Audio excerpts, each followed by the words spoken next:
think this particular example is one that comes up, especially in the wind band repertoire, often, because there are some challenges that are involved with the fermatas specifically. We have these measures twice in this particular example that show a full ensemble hold, a grace note hold, and then another full ensemble hold. So to handle that, there's a little bit of conversation that has to handle with the ensemble before we actually get to that moment, especially because this particular ensemble that we have, only one of the musicians is going to have that extra thing. So we'll have to make sure that we're letting the ensemble know that there is going to be an extra gesture that occurs in that measure. The second one is a very similar musical expression, but just one fermata to beat two with the grace note functioning just as that, has a grace note leading into that next hold. So we have two different examples of very similar music expression to deal with in this example. One other thing just in general about fermatas is, for me, anytime I have an opportunity to show a hold, a sustain, a stretch, whatever function fermata is going to take in the music, we want to make sure that we keep the hands moving. We want to make sure we keep the stick moving. There's always going to be a bow that's continuing to cross a string and make it vibrate. Air is going to continue to flow through the wind instruments.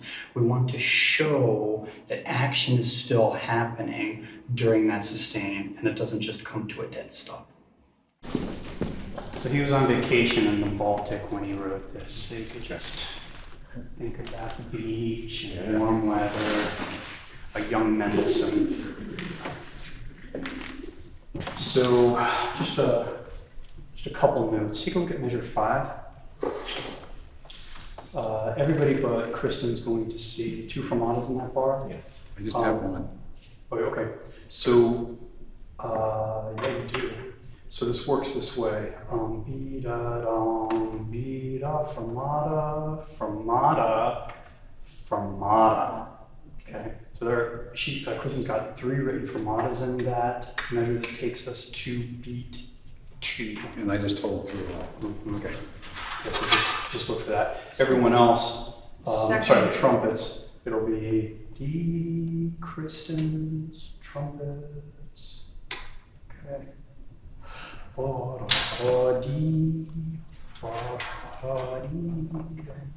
Finish about 15. Sure. 15 is a little bit, it's a very similar musical expression, but no fermata on the grace note. Okay. So 15 will be dee dum bom be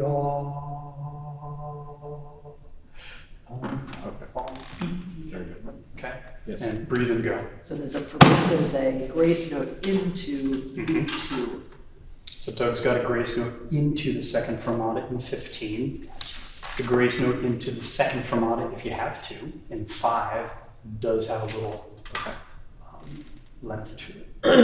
Andy, in 31, 32, 33, 34, 35, do you have a preference of where I breathe?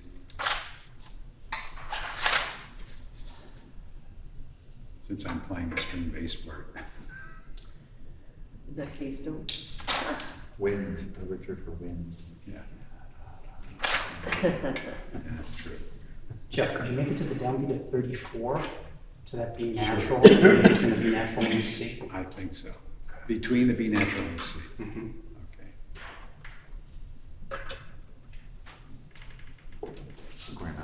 All right. Likewise, if you could add a fermata, a retard 2 bars before the allegro, and a fermata 1 bar before 43. Where in the 2 before? The whole bar will just slow down. I have 2 quarter notes. Mm-hmm. So I'll start the retard on 1. Not a fermata. Correct. Yes, so a retard 2 before the allegro and a fermata on the dotted half note 1 before the allegro. I'm sorry. Thank you. Cool. Are you thinking, for my part, does it matter what octave I'm in at different times? I don't want to go below key, see if she's doing a harmony part of me. Yeah, especially Doug at, take a look at the 29, 31. Take a look at 31. Yes. If you resolve the B natural, or sorry, the concert B natural where it's written, Yes. and then the and of 1, you could drop that down.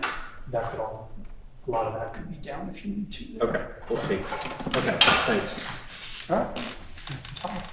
Everybody breathes and we start on beat 3.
So that goes on. This is very extended, long-winded young Mendelssohn. All right? Yeah. And this introduction goes on for about 60, 70 measures. Everybody who's playing, whether it's on scored for your instrument or not, gets to that point and goes, now it's time to roll. Just get it out there. So let's just start on the Allegro so we can finish this.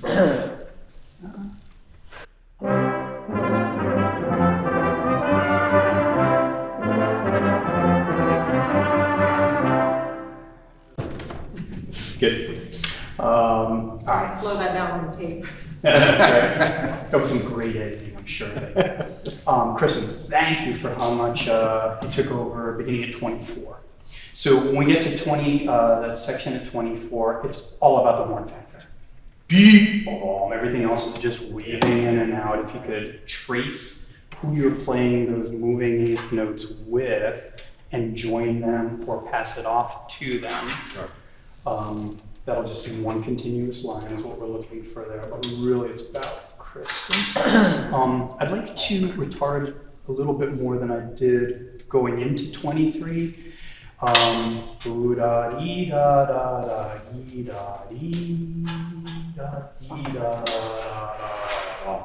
When you take over those eighth notes, you'll set the tempo and the end, and it'll be faster than anything we've had previously. Now let's go with these fermatas. Can we start 12, 13, measure 14? Be-da-dum, be-da-dum, be-dum. We'll treat it almost like an increase. Yep. Into that. All right, there you go. One bar before the fermatas. 2.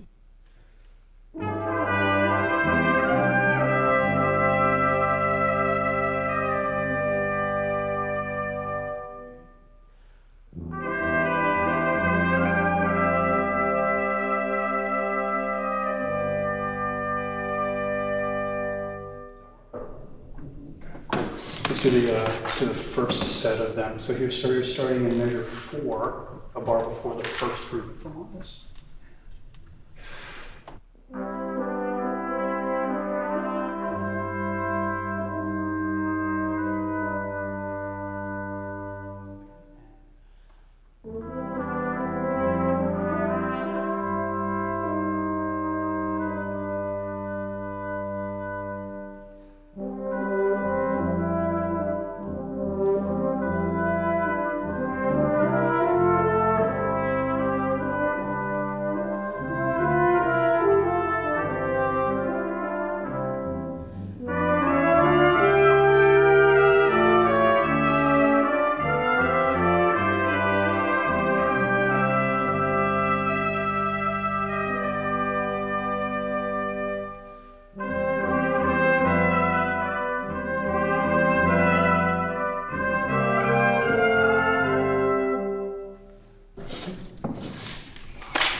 Yeah, nailed the fanfare stuff. You have time to run it if you want. Sure.